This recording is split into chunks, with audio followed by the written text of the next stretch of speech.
어디서 오는가? 사람들은 자신이 자신의 삶의 주어라고 확신을 하고 그렇게 살아갑니다. 그게 바로 불행이 시작되는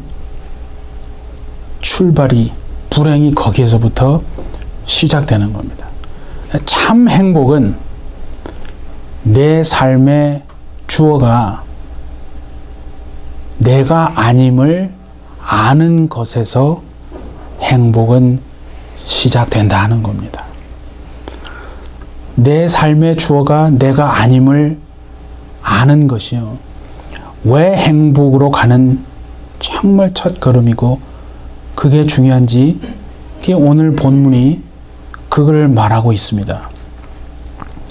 그 에베소 2장 1절에서 우리가 이제 10절에 보면 거기에 10개의 구절로 이제 우리 개역 개정은 10개의 구절로 되어 있잖아요.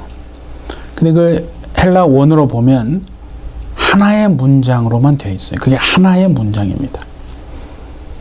그게 첫 번째 우리가 잘 보아야 되고 또 1절에서 10절까지 특별히 그 1절에 보십시오. 1절에 보면 뭐라고 되냐면 그는 허물과 죄로 죽었던 너희를 살리셨도다 그렇게 되어 있죠. 그 개역개정에는 그는 살리셨도다 그 말들이 있죠. 그는 주어 살리셨도다 동사. 근데 헬라어 원어에 보면요. 그는 그리고 살리셨도다 이 두 말이 없습니다. 자, 그거를 잘 염두에 두고 그러면 우리는 어떠한 삶을 살았는가? 그걸 지금 성경이 말하고 있는 거예요. 2절에 한번 보십시오. 2절에는 우리는 그의 그죠? 허물과 그러니까 1절에 허물과 죄로 죽었던 사람이다 라고 말하잖아요. 허물과 죄로 죽었던 그러니까 삶에 어떤 소망도 없고 완전히 끝난 절망 가운데 가능성이라고는 전혀 없는 정말 희망은 1도 없는 그런 삶을 우리는 살았다 이거죠. 그걸 성경이 말하는 거예요. 그 이유가 뭐냐면 보니까 허물과 죄로 죽었기 때문에 허물과 죄로 죽었던 사람들이었다 하는 거죠. 그러면 그때 우리는 어떤 삶을 살았는가? 그게 2절입니다. 한번 보세요. 그때 너희는 그 가운데서 행하여 이 세상 풍조를 따르고 공중의 권세 잡은 자를 따랐다 이거죠. 그러니까 과거에 우리는 공중의 권세 잡은 자이 사단이잖아요. 우리가 사단을 따라갔다는 거예요. 사단을 따라서 살았다는 거예요. 우리가 아주 싫어한다고 말하는 그 사단을 따라간 인생을 우리가 삶을 살았고 또 우리가 손가락질하는 그 세상의 풍조를 그 세상 풍조를 우리가 좋아서 그렇게 따라서 살았던 사람이 우리다라고 지금 말하는 거예요. 그때 그런 삶을 살았다는 거예요. 그리고 3절에 또 한번 보세요. 뭐라고 했습니까? 전에는 우리도 다 그 가운데서 우리 육체의 욕심을 따라 지내며 육체와 마음에 원하는 것을 하면서 살았다는 거죠. 그러니까 육체의 욕심을 따라 살았다는 거죠. 정욕을 따라 살고 음란함을 따라 살고 죄 가운데 그렇게 빠져 살았던 사람들이 바로 우리였다라고 성경은 그렇게 말하고 있는 겁니다. 그렇죠? 그때에 그리고 전에는 특별히 2절에 이제 한번 우리가 한번 보세요. 2절에 보면 그때 너희는 그 가운데서 행하여 이렇게 돼 있죠. 그 행하다라고 번역이 돼 있는데 그 가운데서 행하다. 그 행하다라고 하는 그 번역된 헬라어는 찾아보니까 페리파테오라고 돼 있어요. 페리파테오. 그 페리파테오가 무슨 뜻이냐면 그 사전에 찾아보면요. 시장에 마켓이 있잖아요. 예를 들어서 시장에서 내가 원하는 것을 찾고 얻을 때까지 찾고 또 찾고 헤매고 다니면서 그 내가 원하는 것을 계속 찾아 헤매는 상태. 그것이 페리파테오입니다, 여러분. 내가 시장에서 내가 원하는 것을 그것을 찾는데 포기하지 않고 끝까지 그것을 찾고 또 찾을 때까지, 그래서 마침내는 그것을 찾을 때까지 그 헤매고 헤매 다니는 그 모습이 페리파테오거든요. 그러니까 우리는 어떤 사람이었냐면 마치 시장에서 내가 원하는 것을 찾아서 그것을 찾을 때까지 찾고 또 찾고 마침내 그것을 찾는, 그래서 헤매 다녔던 사람처럼 우리는 죄를 목표로 딱 하고요. 죄를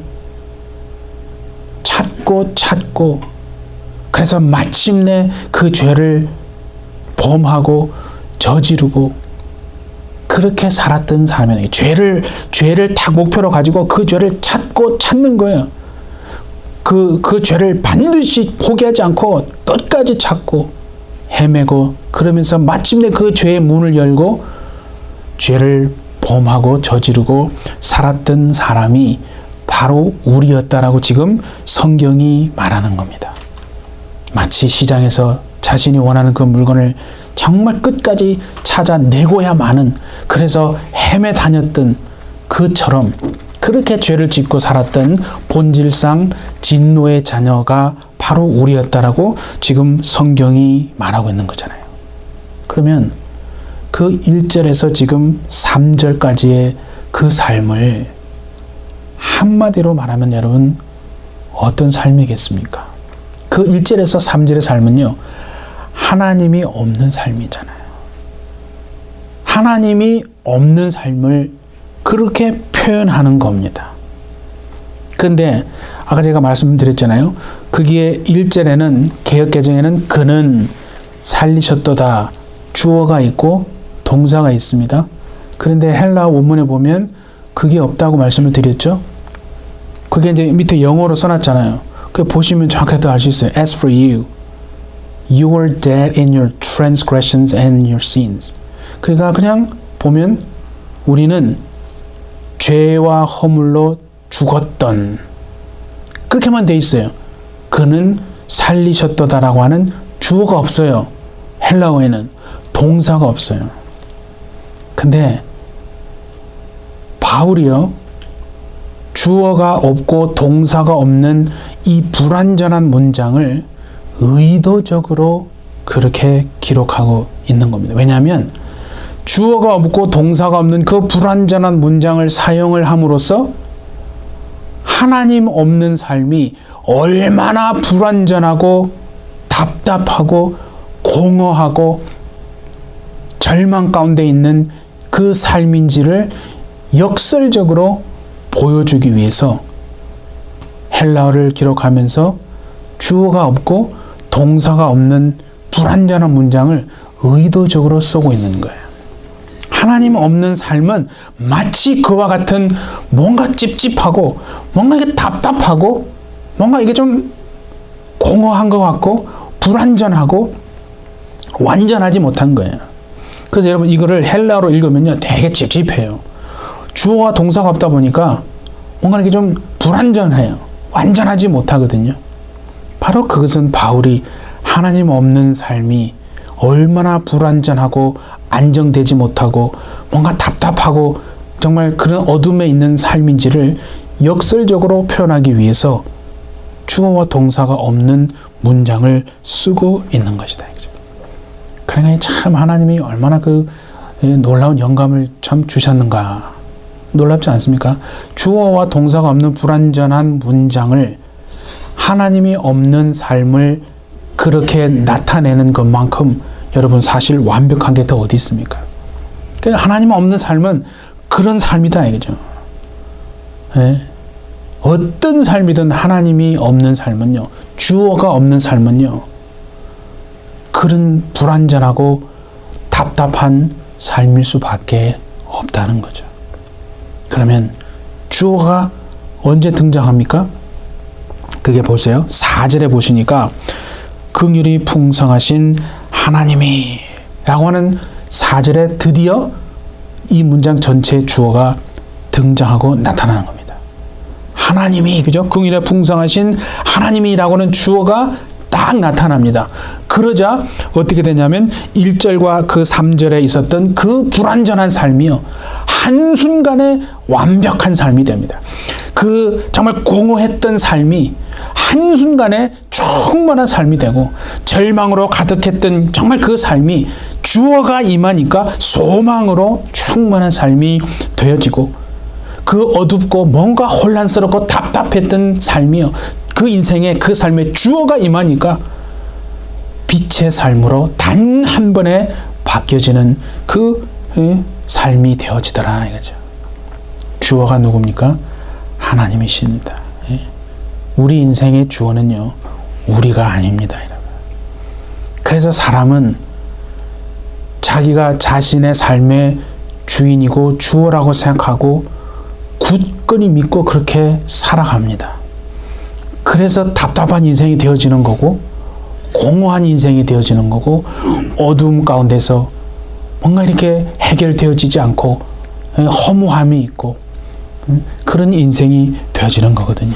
그러니까 사람의 인생이요, 불완전하고 공허하고 뭔가 어둠 가운데 있고 절망 가운데 있는 것은 그 모든 원인이 하나님이 없기 때문입니다. 여러분. 돈이 없어서가 아니고, 내가 스펙이 부족하고 가방끈이 짧아서가 아니고요, 바로 하나님이 없기 때문에 그런 것이다. 지금 성경이 그걸 얘기하는 거예요. 우리의 삶의 주어는 결코 내가 아니다. 하나님이 우리의 삶의 주어로 임하신다면 절망의 삶이 소망이 되어지고, 답답한 인생에 정말 죽고 싶은 인생이 살고 싶은 인생이 되어지는 것이고, 아무런 희망이 없는 인생에 소망이 생기고 하나님이 소망이 되어져서 혼란스럽고 답답하고 어지러운 무질서한 인생이 단번에 질서가 있는 정말 그런 인생으로 변화되어지게 되는 거다 하는 것을 말하고 있는 겁니다. 그러니까 그 어떤 허무함과 그 공허함, 내가 내 인생의 주어가 되어서 막 열심히 막 살아갑니다. 그런데 뭔가 만족스럽지 못한 거예요. 조금만 더 이래서 조금만 더 모으고 그렇게 하는데, 그 물질을 채운다고 해서 그 마음의 어떤 만족함이 채워지지를 않는 것이다 이거죠. 우리 인생에 불완전하고, 여러분, 불완전하고 답답하고 정말 허무가 느껴지고 절망 있고 죽고 싶은 그런 마음이 있고 무질서하고 어지러운 그 모든 삶에요, 긍휼이 풍성하신 하나님이 주어가 되어서 임하는 순간 그 삶은 완전히 변화되어지게 된다라고 말하는 겁니다. 그때 그 변화는 그냥 조금 더 과거보다 더 옛날보다는 좀 더 나아졌네, 그런 조금 더 좋아지는 그런 정도가 아니고요, 그 변화는 완전한 변화를 말합니다. 마치 그 요한복음 2장에 보면 물이 포도주로 바뀌는 변화가 있잖아요. 그와 같이 그냥 조금 더 좋아지는 그런 변화가 아니라, 좀 더 나아지는 변화가 아니라 완전한 변화, 물이 포도주로 되어지는 것 같은 그런 변화, 그러니까 절망이 소망의 인생이 되는 것이고, 어둠 가운데서 이게 이렇게 사는 것이 맞나라고 했는데 그 빛의 인생이 되고 소망이 생기고, 답답했던 인생, 뭔가 어지럽고 이게 제대로 무질서한 인생이었는데 뭔가 이렇게 정리가 되면서, 그죠? 이게 뭔가 질서가 잡히는 그 모든 한순간에 그렇게 바뀌어지는 그 변화가 바로 하나님이 우리의 삶에 주어가 임하실 때 그렇게 되어진다는 거죠. 그러니까 우리는 이렇게 기도하는 거예요. 하나님, 내 삶에 주어로 임하여 주십시오. 우리 자녀들의 삶에, 정말 우리 가정이, 교회가, 우리가 주인 되고 우리가 주어가 되는 게 아니라, 우리 자녀들이 막 더 실력을 더 쌓아서 막 더 이렇게 막 꿈을 펼치고 이런 것이 아니라, 정말 하나님이 그 삶에 진짜 주어로 임하여 주셔서 하나님이 다 계획하시고 그 부으신 목적대로 그렇게 삶이 아름답게 변화되고, 그렇게 정말 이렇게 그려져 가는 그런 삶이 되게 해주십시오. 하나님이 우리의 삶에 주어로 임해 주십시오. 그렇게 한번 기도하는 것, 그게 우리의 기도가 아닙니까? 그런데 보세요. 사단이 하는 일은 뭔지 아십니까? 사단이 잘하는 것은요, 그걸 싹 도치시켜 버리잖아요. 바꾸어 버리는 거예요. 주어와 목적을 싹 바꾸어 버립니다. 야, 네 인생의 주어는 너야. 누가 너를 돕겠어? 너가 정말 네가 너 하지 않으면 아무 일도 안 일어나. 네가 네 인생의 주어가 돼. 그러면 행복해지는 거야. 사단은 그렇게 말합니다. 속지 않음, 절대 속으면 안 됩니다. 여러분, 우리의 삶의 주어는요, 우리가 아니라 하나님이 되셔야 할 줄 믿습니다. 그게 얼마나 중요합니까? 그러니까 바울이 지금 하나님이 바울을 통해서 그 얘기를 하시는 건데, 하나님이요, 바울의 그 손을 통해서 편지를 지금 써서 보내는데, 하나님을 설명을 하는데 기가 막힌 단어 하나를 바울이 쓰고 있어요. 그게 한번 보시면 뭐라고 그래요? 4절에 긍휼이 풍성하신 하나님. 하나님 앞에 긍휼이 풍성하신 하나님이라고 그랬어요. 그러니까 보세요, 여러분. 우리가 풍성해지는 것은요, 우리는 하나님의 풍성하심으로 풍성케 되어지는 겁니다. 하나님의 부요하심이 우리를 부요케 하는 것인 줄 믿습니다, 여러분. 정말 사람들은 자꾸 그거를 착각하거든요. 돈이 있으면 풍성해질 거야. 부요해질 거야. 그래서 어떻게든 막 목매지 않습니까? 그런데 하나님은 그렇게 말씀하지 않는 거예요. 우리가 풍성해지는 것은요, 돈으로 말미암아 되는 게 아니라 하나님의 풍성하심으로 우리가 풍성하게 되어지고 하나님의 부요함이 우리를 부요케 한다. 계속해서 지금 그 얘기를 하는 거예요. 그 여유와 그 넉넉함이 과연 어디에서 오는 거야? 그건 성경에 말하는 하나님의 부요함, 하나님의 풍성하심에서 그 삶의 여유와 그 삶의 넉넉함이 나오는 것이다 라고 말씀하시네요. 그게 지금 하나님이 뭐에 풍성하시다고 그랬어요? 긍휼이라는 단어가 나오잖아요. 긍휼이 풍성하신 하나님이라고 그랬거든요. 4절에. 이걸 제가 한번 찾아보니까 긍휼이라고 하면 우리가 많이 듣고 있잖아요. 긍휼 그러면은 이게 사랑이나 은혜, 긍휼하고는 또 조금 달라요. 긍휼은 사랑과 은혜와는 달라요. 그러니까 물론 이제 멀리서 보면 같아요. 멀리서 보면 같은데 가까이서 보면 긍휼은 사랑이나 은혜와는 좀 다릅니다.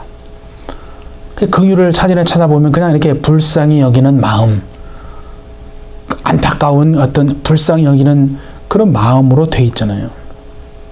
근데 이 긍휼이라는 말로 번역이 되어지는 구약 성경에서 히브리 단어가 있어요. 그게 이제 첫 번째가 헤세드라는 단어가, 헤세드 들어보셨어요? 헤세드라는 단어가 긍휼로 이렇게 번역이 돼요. 근데 사실은 이 헤세드는 긍휼로만 번역되는 게 아니고 어떤 인자하심, 사랑, 은혜 그런 말들로도 번역이 돼요. 그래서 조금 이렇게 좀 아쉬운데 긍휼로 번역되는 히브리 말은 헤세드도 맞지만은 어떻게 보면 또 다른 단어가 하나 있어요. 그게 더 어떻게 보면 가까운 게 아닌가. 헤세드보다 더 많이 긍휼로 번역되는 히브리 말이에요. 찾아보니까 라함이라는 단어가 있습니다. 라함이라는 건 뭐냐면 히브리어로 긍휼로 이렇게 한국어로 번역이 되는데요. 그 라함이라는 히브리어에서 파생이 된 그 라함에서 파생된 단어가 하나 있어요. 그게 뭐냐면 레헴이에요. 레헴. 그 리을 히읗 비슷하죠? 라함에서 무슨 단어가 나오냐면 레헴이라는 단어가 나온 거예요. 그래서 라함이라는 단어에서 레헴이 나왔기 때문에 그 레헴이라는 단어는요, 긍휼로 번역된 라함의 뜻을 이미 다 포함하고 있는 거거든요. 그 단어의 긍휼을 다 포함하고 있어요. 레헴이. 그런데 히브리어 레헴은 우리가 명확히 알 수 있거든요. 레헴이 뭐냐면 어머니의 태를 말하는 거예요. 어머니의 자궁, 어머니의 태를 말하는 거예요. 그래서 여러분 구약 성경에 보면 그런 얘기가 나오잖아요. 하나님이 긍휼로 백성을 품으신다라는 말이 나와요. 하나님이 긍휼로 백성을 품으신다. 그 말은 무슨 의미냐면 마치 어머니가 자신의 태에 자신의 자궁 안에 자녀를 이렇게 팍 품고 양육하는 그 의미를 말하는 것이 바로 레헴이에요. 어머니가 아이를 자기의 태 안에 품고 여러분 10달 동안 다 이렇게 품고 양육하지 않습니까? 그게 레헴이에요. 그게 긍휼이에요.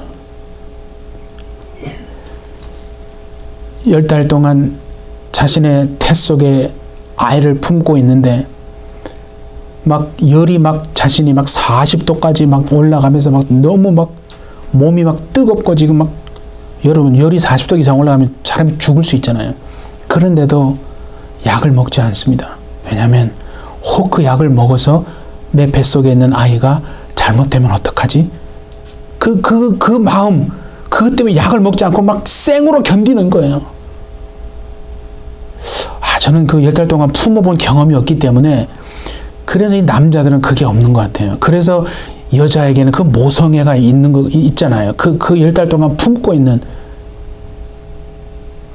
그래서 내가 이게 지금 내가 몸이 아파서 죽을 것 같은데 내가 이 약을 먹으면 혹시 내 안에 있는 태 속에 있는 아이가 잘못될까봐 아파도 막 참고 막 견디는 그 마음. 어떻게 잘못되면 안 돼. 그게 여러분 긍휼이에요. 그게 히브리 말 레헴, 긍휼을 말하는 겁니다. 여러분이 알다시피 제가 눈이 좀 많이 안 좋아요. 그래서 저는 아주 어릴 때부터 학교 들어가기 전부터 이렇게 안경을 썼던 기억이 썼죠. 그냥 항상 이제 저희 아버지가 그런 얘기를 많이 하셨어요. 네가 애야 종려라, 네가 엄마 뱃속에서 이렇게 10달을 다 이렇게 채우고 이렇게 했으면은 그 이런 눈의 기관들이 조금 더 이렇게 발달이 좀 이렇게 되어서 네가 태어났을 때 좀 더 이렇게 좀 좋은 좀 건강한 이렇게 눈을 가지고 태어날 수 있지 않았을까. 근데 어떻게 뭐 엄마 아빠가 좀 잘못해가지고 이렇게 뭐 이렇게 네가 좀 빨리 태어나는 바람에 이렇게 눈이 이렇게 안 좋아진 그 아닌가. 그래서 항상 저한테 제가 어릴 때도 어른이 되고 나서도 그 제가 이게 눈이 나쁜 게 이게 당신들 책임인 것처럼 잘못인 것처럼 항상 그렇게 말씀을 하셨거든요. 네가 조금 더 이렇게 뱃속에서 있다가 나왔으면 더 이렇게 잘 연글고 했을 텐데. 지금 생각하면 그 마음이 그게 긍휼의 마음이 아니겠습니까? 어떤 목사님이 자제분이 계셨는데 이제 어릴 때 보니까 이제 치아가 나오잖아요. 그럼 정상적으로 치아가 나와야 되는데 오늘 보니까 이게 입 천장에서부터 치아가 나오는 거예요. 이게 무슨 막 괴물처럼 막 나오기 시작하는 거, 이빨이 이가. 이게 뭐지? 그래서 이제 치과를 간 거예요. 그래서 막 치과를 가서 이제 곧 이게 치료하고 하는데 그 의사 선생님이 그런 얘기를 하신 거죠. 어머니가 임신을 하면 임신 이게 몇 주 차가 되면 그 따라서 이제 몸의 기관들이 형성이 된다는 거예요. 몇 주 차에 뭐가 기관이 형성되고 발달이 되는데, 근데 이제 그 아이가 치아가 이렇게 형성이 되고 발달이 되려고 하는 그 때에 어머님이 뭔가 실수하신 것 같습니다. 그냥 이렇게 지나가는 말에 이렇게 딱 이게 한 거예요. 근데 그 말 때문에 그 사모님이요 며칠 동안 잠을 못 주무시고 밥도 그냥 못 드시고 그 목사님한테 그 아이가 이 치아가 그렇게 막 이상하게 난 게 자신 때문이라고. 나 약도 안 먹었는데, 내가 무슨 짓도 한 거 아닌데, 이 아이가 이렇게 된 게 나 때문이야. 나 때문이라고 막 자책을 하고 있는 그 마음이, 그게 긍휼의 마음이다 이거죠. 그러니까 여러분 보세요. 우리가요 죄를 범하지 않습니까? 죄를 지으면 죄에 대해서 하나님이 가지고 계신 마음은요 분노입니다. 진노입니다. 하나님은 죄를 미워하시거든요. 그래서 하나님은 반드시 그 죄를 진멸하셔야 합니다. 그게 죄를 미워하시고 죄를 싫어하시는 거룩하신 하나님의 그 본성이잖아요. 그런데 여러분 이거 아셔야 돼요. 우리가 죄를 범하면 그 죄를 범한 사람에 대해서 하나님이 가지시는 마음은요, 긍휼이에요. 긍휼. 그래서 저거 어떡하나, 저거 어째, 저거 어쩌네 저거. 하나님이 막 안타까워하시고 어쩔 줄 몰라서 그 긍휼의 마음, 그 죄를 범하는 짓는 그 사람에 대한 그 마음은 하나님의 그 긍휼, 그 안타까운 그 마음이거든요.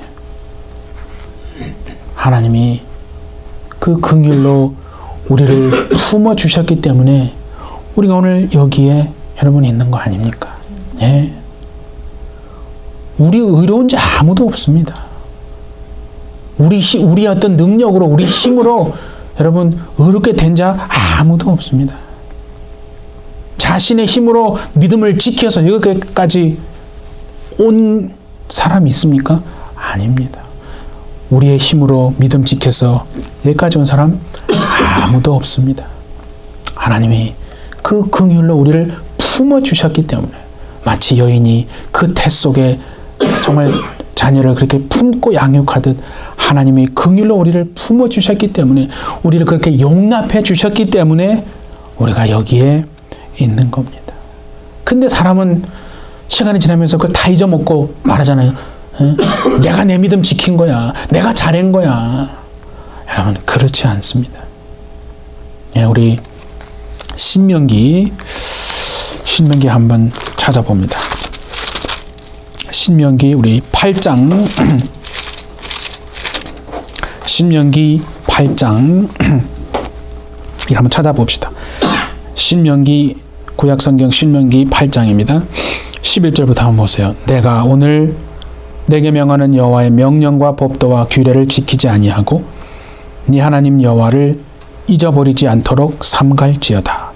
네가 먹어서 배부르고 아름다운 집을 짓고 거주하게 되며 또 네 소와 양이 번성하며 네 은금이 증식되며 네 소유가 다 풍부하게 될 때에 네 마음이 교만하여 네 하나님 여호와를 잊어버릴까 염려하노라.